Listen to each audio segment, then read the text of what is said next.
ये भाई है कि जो फ्रेश इनरोल्ड एडवोकेट्स हैं वो भी अपना राइट मांगना चाहते थे कि हमें भी एप्लीकेशन फिल करने का मौका दिया जाए, पार्टिसिपेशन का राइट दिया जाए। लेकिन इन्होंने क्या किया, 31/11/2023 को इन्होंने एप्लीकेशन कॉल की थी और 4/11 तक का इनका टाइम था।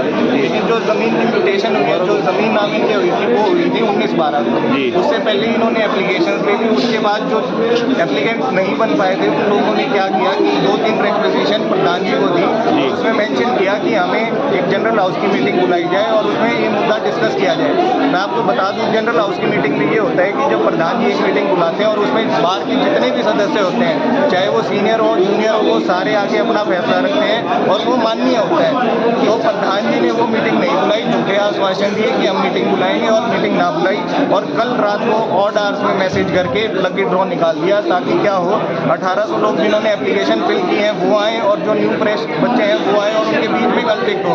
प्रधान जी बाहर आके ना तो अपने जवाब दे पा रहे हैं कि भाई ऐसा क्यों हुआ और क्या होना चाहिए था, क्या नहीं होना चाहिए था। तो ये जो हो रहा है ये सरासर गलत हो रहा है। और हमारे chief justice of India Suryakant ji भी ये कहते हैं कि जो न्यू इनरोल्ड एडवोकेट्स हैं, जो नए बच्चे हैं, उनको भी राइट मिलना चाहिए, लेकिन यहाँ तो राइट को दबाया जा रहा है। एडवोकेट साहब, एक जो पूर्व प्रधान थे मोहित अरोड़ा जी, उन्होंने सरकारी बिल्डिंग के ऊपर एडवोकेटों के लिए ना चैम्बर बना करके दे दिए और ये जो प्रधान है ये चैम्बरों के अंदर वकीलों को अनदेखा कर रहे हैं जी। इसके ऊपर क्या कहना चाहेंगे आप? सर मैं आपको बता दूं, जब परसों प्रधान जी संदीप बुरा जी ने आश्वासन दिया तो मोहित अरोड़ा जी भी मीडिएटर थे बीच में और उन्होंने ये अश्योरिटी दी थी कि मैं आपकी मीटिंग कराऊंगा। उसके बीच थोड़ी सी बहसबाजी भी हुई तो प्रधान जी ने कहा कि मैं प्रधान हूँ और मैं तुम्हें अश्योरिटी देता हूँ 5 बजे से पहले मैसेज आ जाएगा जनरल हाउस का। हमने कल भी वेट किया, परसों भी वेट किया। जाने को हम हाईकोर्ट शुरू दिन जा सकते थे, लेकिन हम इसलिए नहीं गए क्योंकि बार की एक मर्यादा होती है कि अगर कोई विवाद हो तो हम पहले हमारा मसला जो है वो बार में रखें, हमारे बड़ों के बीच में रखें। लेकिन यहाँ तो ये हो रहा है कि बड़ों को और बच्चों को अलग किया जा रहा है ताकि बड़ों के आगे बच्चे अपनी बात ना रख पाएं और बच्चे इधर उधर घूमते रहें। क्या ये बात सही है कि भाई यहाँ के हिसार के बार के प्रधान और उन कमेटी के सदस्य जो जूनियर्स के साथ भेदभाव रूपी व्यवहार अपना रहे हैं? क्या ये तानाशाही है कि आपका फार्म सभी आप सब बताएंगे कि ये फार्म आप अप्लाई कर रहे हैं, क्या स्वीकार किया जा रहा है फार्म आपका? फार्म हमें अप्लाई करने ही नहीं दिया जा रहा, अंदर ही नहीं घुसने दिया जा रहा है।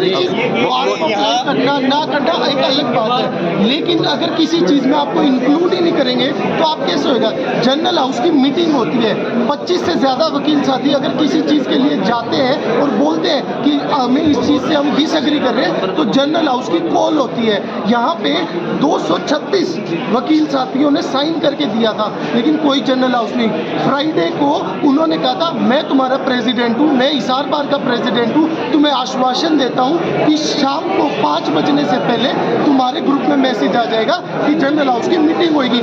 लेकिन क्या हमारे प्रेसिडेंट इतने कायर हैं कि दिन देखा न रात, छुट्टी वाले दिन फैसला लेते हैं छुप छुप के पूरा प्रॉपर तरीके से, और आज जाके सीधा एकदम कल रात को मैसेज भेजते हैं और ड्रॉ हो जाते हैं। ये तानाशाही नहीं है तो क्या है? प्योर डिक्टेटरशिप नहीं है तो क्या है? सारे के सारी चीज़ें थोपी जा रही हैं, किसी का कोई वो नहीं लिया जा रहा। हमने सीनियर से बात करी, उनको भी नहीं सुना जा रहा है। कोई भी अगर सीनियर आ रहा है वो हमारे साथ है, हमारे हर बात में वो अग्री कर रहे हैं कि चैम्बर देना ना देना एक अलग विषय है, जनरल हाउस की मीटिंग तो बुलाई जानी चाहिए। पर ये अपनी हर चीज़ में वाहवाही लूटना चाहते हैं। ये जितने आज चैम्बर मिलेंगे उनकी वाहवाही लेने के लिए ये बाकी जो 600 वकील साथी हैं, क्योंकि हम यंगस्टर्स हैं, क्या बोलते हैं हमारे चीफ जस्टिस ऑफ इंडिया जो हिसार बार के मेंबर थे कि हमें हर चीज़ का मौका मिलना चाहिए, जूनियर्स को हर चीज़ अप्रिशिएट करनी चाहिए। कोर्ट रूम में अगर जूनियर्स जाते हैं तो जो जजेस होते हैं वो भी ज़्यादा मौका देते हैं कि आगे बढ़ने का, लेकिन यहाँ पे हमारे खुद के बार के प्रेसिडेंट हमें सप्रेस कर रहे हैं। आने वाला फ्यूचर है हिसार बार की, लेकिन हमें ऐसे रोका नहीं जा सकता। हम हाई कोर्ट जाएंगे, हमें सुप्रीम कोर्ट जाना पड़ा तो हम सुप्रीम कोर्ट भी नहीं जाएंगे। अब तक हम हिसार बार की इज्जत कर रहे थे, पर अब हम डेफिनेटली हाई कोर्ट और सुप्रीम कोर्ट का दरवाज़ा खटखटाएंगे।